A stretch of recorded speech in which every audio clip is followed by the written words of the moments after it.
Your channel. सो आज के lecture में हम बात करेंगे एल्डोल कंडेंसेशन के बारे में।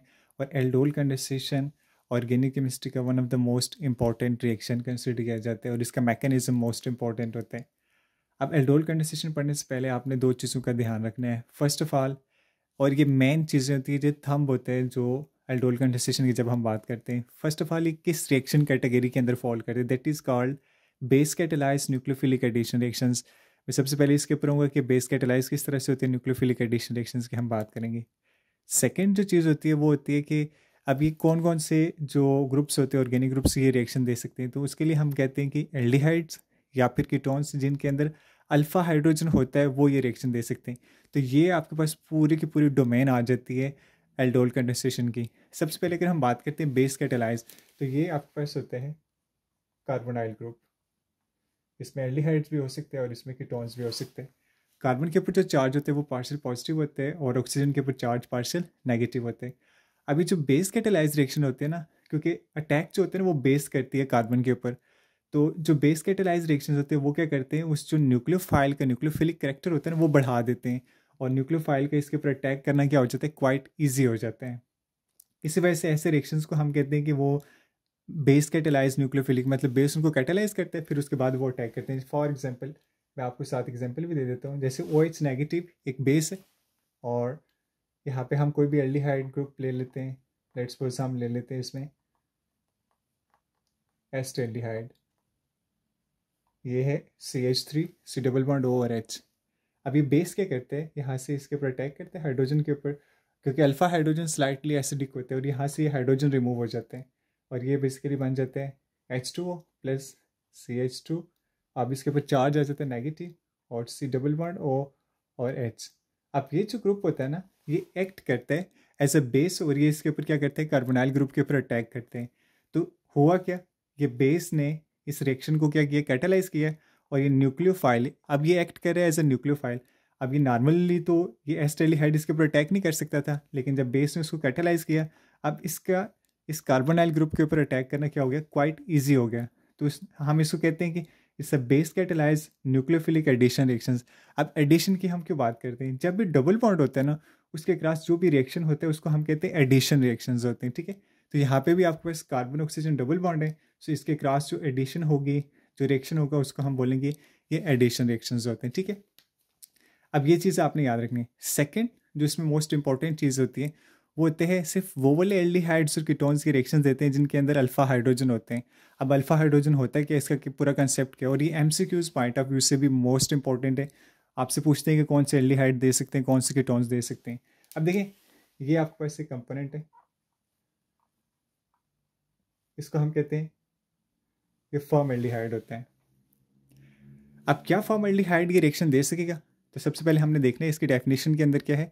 एल्डिहाइड्स और कीटोन्स जिनके अंदर अल्फा हाइड्रोजन होते हैं सिर्फ वो ये रिएक्शन दे सकते हैं, क्योंकि इसके अंदर अल्फा हाइड्रोजन नहीं। अल्फा हाइड्रोजन होता क्या है वो भी मैं बता देता हूँ। बाद स्टूडेंट क्या करते हैं, कंफ्यूज कर लेते हैं कि ये वाला तो अल्फा हाइड्रोजन, अल्फा हाइड्रोजन ये नहीं होता। ये जैसे कार्बोनाइल कार्बन है जो कि डबल बॉन्ड ऑक्सीजन के साथ कनेक्ट है, इसके साथ वाला जो कार्बन होता है इसको हम कहते हैं अल्फा कार्बन। अब इसके साथ जो हाइड्रोजन अटैच होते हैं ना इनको हम बोलते हैं अल्फा हाइड्रोजन। जैसे ये भी अल्फा हाइड्रोजन है, ये भी अल्फा हाइड्रोजन है, ये भी अल्फा हाइड्रोजन है। तो ये वाला हाइड्रोजन होगा तो ये रिएक्शन होगा। तो अब अगर मैं पूछता हूँ आपसे फॉर्मल्डिहाइड के अंदर क्या एल्डोल कंडेंसेशन हो सकती है, तो आप बोलेंगे नहीं हो सकती, क्योंकि इसके अंदर अल्फा ना तो कार्बन है तो हाइड्रोजन तो डेफिनेटली नहीं हो सकता, ठीक है। तो सबसे बेसिक थिंग्स के ऊपर आपने आना है, ठीक है, कि ये base catalyse nucleophilic addition reactions होते हैं। सेकंड, एल्डिहाइड्स कीटोन जिनके अंदर अल्फा हाइड्रोजन होता है वो ये रिएक्शन दे सकते हैं। अगर मैं आपसे पूछता हूँ एक कीटोन की मैं एग्जांपल ले लेता हूँ, यहाँ पे CH3 C double bond O और CH3, इसको हम कहते हैं दिस इज एसीटोन। तो आपसे मैं पूछता हूँ कि क्या ये एल्डिहाइड एल्डोल कंडेंसेशन दे सकते हैं या नहीं दे सकते, ये कीटोन है क्या ये दे सकते हैं नहीं। तो सबसे पहले आप देखेंगे इसके अंदर अल्फा हाइड्रोजन है। अगर हम चेक करते हैं तो ये वाला अल्फा कार्बन है, इसके साथ 3 हाइड्रोजन अटैच हैं, तो डेफिनेटली दे सकते। इस साइड पे भी ये अल्फा कार्बन है, इसके साथ 3 अल्फा हाइड्रोजन अटैच हैं, तो डेफिनेटली ये दे सकते हैं। तो एसीटोन, अगर मैं आपसे पूछता हूँ कि MCQs आता है कि which of the following gives aldol condensation, acetone formaldehyde, तो आपका आंसर ऑब्वियस होना चाहिए कि एसीटोन देगा, क्योंकि इसके अंदर अल्फा हाइड्रोजन है, इसके अंदर अल्फा हाइड्रोजन नहीं है, इस वजह से ये रिएक्शन नहीं देगा। और इसकी वजह से ना एक और रिएक्शन की कैटेगरी आती है जिसको हम लेटर ऑन डिस्कस करेंगे। वो एक और टाइप होती है रिएक्शंस की जिसको हम कहते हैं केनी-ज़ारोज रिएक्शन। वो हम नेक्स्ट लेक्चर के अंदर हम इसको डिस्कस करेंगे। So based upon this definition, तो आपने सबसे पहले इन बेसिक्स के ऊपर जाना है। सबसे पहले 2 बेसिक्स को समझना है, फिर उसके बाद आप रिएक्शन को अंडरस्टैंड करेंगे, ठीक है। और ये चीज़ आपने याद रखनी है, जो बेस कैटेलाइज्ड रिएक्शंस होते हैं वो जो न्यूक्लियोफाइल होते हैं उसका न्यूक्लियोफिलिक करैक्टर ज़्यादा कर देते हैं, ठीक है। मैं रिपीट करता हूँ, जो भी बेस कैटेलाइज्ड रिएक्शंस होते हैं वो न्यूक्लियोफाइल का न्यूक्लियोफिलिक करैक्टर ज़्यादा कर देते हैं, जिसके जब न्यूक्लियोफिलिक करैक्टर ज़्यादा हो जाएगा तो इसके ऊपर अटैक क्या हो जाएगा, ईजी, और रिएक्शन आराम से क्या होगा, वो प्रोसेस होगा। अब जब भी हम बात करते हैं तो मैं एक एग्जाम्पल लूँगा, फिर उसके साथ हम उसके मैकेनिज्म को अंडरस्टैंड करेंगे।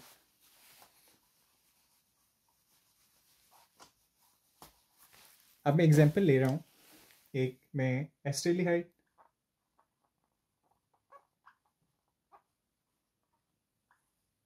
उसके थ्रू मैं ले रहा हूँ। अब रिएक्शन के जो मैकेनिज्म होते हैं उसके 3 स्टेप्स होते हैं।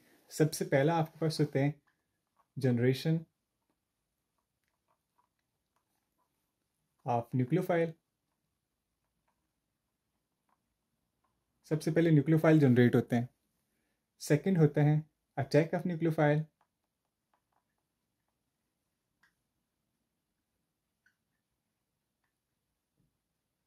On carbonyl carbon. Carbonyl carbon का मतलब होता है कि एल्डिहाइड या कीटोन, उसमें से जो भी कार्बन होगी उसके ऊपर वो अटैक करेगा। और थर्ड होता है प्रोटोनेशन। ये 3 स्टेप्स आपके जितने भी base catalysed nucleophilic addition reactions होते हैं उन तीनों के अंदर ये वाली सेम चीज़ फॉलो की। सबसे पहले न्यूक्लियोफाइल जनरेट होते हैं, फिर न्यूक्लियोफाइल अटैक करते हैं, फिर लास्ट स्टेप में क्या होती है, प्रोटोनेशन होती है। अभी मैं एक रिएक्शन लिखूंगा, फिर उसके बाद हम उसके मैकेनिज्म को डिटेल में स्टडी करते हैं। तो अगर मैं एल्डिहाइड जो मैंने बात की है एस्टेल्डिहाइड लूँगा, तो सबसे पहले मैं रिएक्शन लेता हूँ कि जो पहला स्टेप है जनरेशन ऑफ न्यूक्लियोफाइल। क्योंकि ये बेस कैटेलाइज्ड रिएक्शन है तो बेस को हम यूज़ करेंगे। तो first step OH negative act करता है एज अ बेस, और मैं एस्टेल्डिहाइड ले रहा हूँ। तो इसको मैं ओपन करके लिख रहा हूँ। बेसिकली एस्टेल्डिहाइड होता है CH3 C double bond O और H, ठीक है।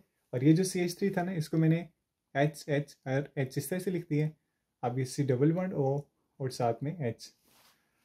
अब ये जो अल्फा हाइड्रोजन हम इसको कहते हैं, ये स्लाइटली होते हैं पॉजिटिव, ठीक है। और ये वाला क्या करते हैं, इसके ऊपर अटैक करते हैं और यहाँ से हाइड्रोजन इस साइड पे मूव कर जाते हैं, ठीक है। और जो रिजल्टिंग आपके पास स्पीशी बनती है, क्योंकि ये OH के साथ कंबाइन करके ये बना देते हैं वाटर, जिसको हम कहते हैं H2O। और ये वाला जो CO, यहाँ पे बाकी कितने बच जाते हैं, 2 हाइड्रोजन, जिसको हम कहते हैं CH2, ये negative, C double bond O और साथ में H। अब ये एक्ट करेगा हमारे पास, ये है एक न्यूक्लियोफाइल, इस न्यूक्लियोफाइल। सेकेंड स्टेप मैंने बताया था कि वो अटैक ऑफ न्यूक्लियोफाइल होते हैं। तो सेकेंड स्टेप में अटैक ऑफ न्यूक्लियोफाइल, तो हम जो दूसरा कंपोनेंट लेते हैं जिसके ऊपर अटैक होते हैं वो भी हम एक एस्टेल्डिहाइड ही ले सकते हैं। आप कीटोन भी ले सकते हैं, मतलब कोई भी स्पीशीज़ ले सकते हैं, लेकिन कंडीशन ये होनी चाहिए उसके अंदर अल्फा हाइड्रोजन होना चाहिए, ठीक है।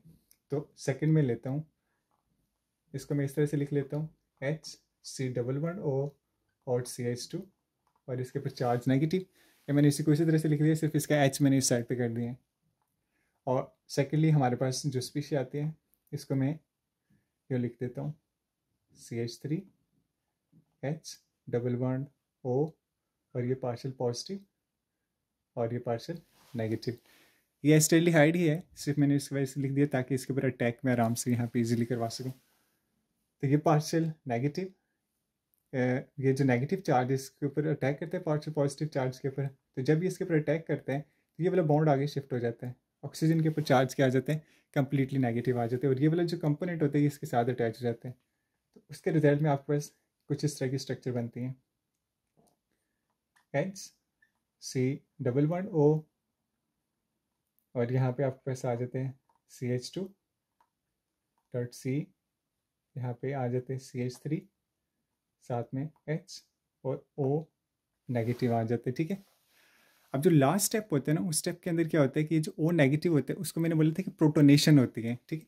और ये आपने क्या लिखना है, ये जो सेम स्पीशीज़ होती हैं इसको आपने इसके साथ अटैच कर दिया, बाकी कुछ भी नहीं किया, सिर्फ ये जो ऑक्सीजन वाला बॉन्ड होता है उसको आपने मूव कर दिया और ऑक्सीजन के ऊपर चार्ज कौन सा आ गया, नेगेटिव आ गया।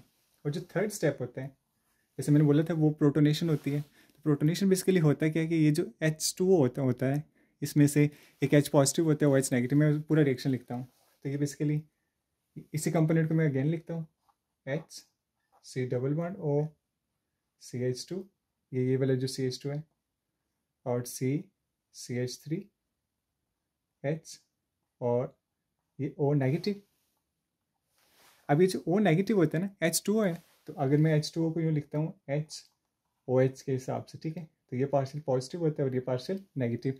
अब ये जो O नेगेटिव होता है ना, इससे प्रोटॉन के ऊपर अटैक करते हैं और यहाँ से OH के ले लेते हैं, और बाकी आपके पास जो स्पीशीज़ बनती है वो आपके पास क्या बनता है, this is H same, C double bond O same, CH2 C CH3 H, और यहाँ पे आ जाते हैं OH, और साथ में क्योंकि ये यहाँ से मूव होता है H यहाँ पे इस ऑक्सीजन के साथ अटैच हो जाते हैं, और बाकी आपके पास OH नेगेटिव रीजनरेट हो जाते हैं, ठीक है।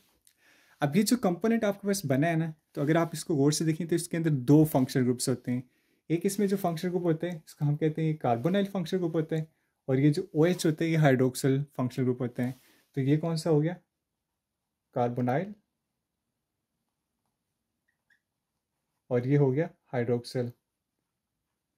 तो जब दो फंक्शनल ग्रुप होते हैं इसको हम कहते हैं ये एल्डिहाइड फंक्शनल ग्रुप हम इसको कह सकते हैं, और ये आपके पास होते हैं हाइड्रोक्सिल।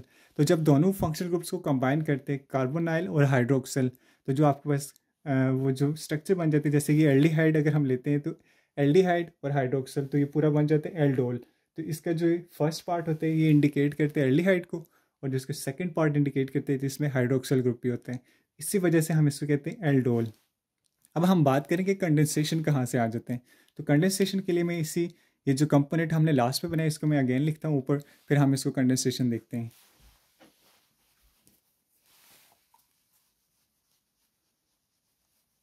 अब अगर इसी रिएक्शन को ये जो लास्ट कंपोनेंट जो हमारे पास एल्डोल बना है इसको थोड़ा सा मैं स्ट्रेट करके लिखूँ, तो ये आपका स्ट्रक्चर इस तरह से बनती है, H C double bond O और CH। अब क्योंकि ये CH2 था तो मैं इसको लिखता हूँ CH, और इसके एक H में यहाँ पे ऊपर लिख करके लिख देता हूँ क्योंकि कार्बन के साथ दोनों हाइड्रोजन अटैच होते हैं। फिर ये जो कार्बन है इसके साथ यहाँ पे OH ग्रुप अटैच है, इसको OH को मैं इधर लिख देता हूँ, CH3 को ऐसे लिख देता हूँ, और साथ में जो H होते हैं उसको मैं नीचे लिख देता हूँ, ठीक है, क्योंकि सेम स्ट्रक्चर होते हैं कंपोनेंट। उसी तरह से कार्बन के साथ डायरेक्टली OH अटैच है तो डायरेक्टली OH अटैच है, इट डजेंट मैटर कि आप किस तरह से उसको लिख रहे हैं, ठीक है। अब होता क्या है कि ये जो H और OH होते हैं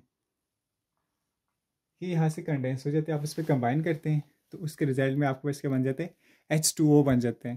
तो जब दो एडजेसेंट कार्बन से दो ग्रुप रिमूव हो जाते हैं तो इसका भी एक बॉन्ड कम हो जाता है और इसका भी एक बॉन्ड कम हो जाता है, तो रिजल्टिंगली क्या करते हैं आपस में डबल बॉन्ड के थ्रू लिंक करते हैं, उसके रिजल्ट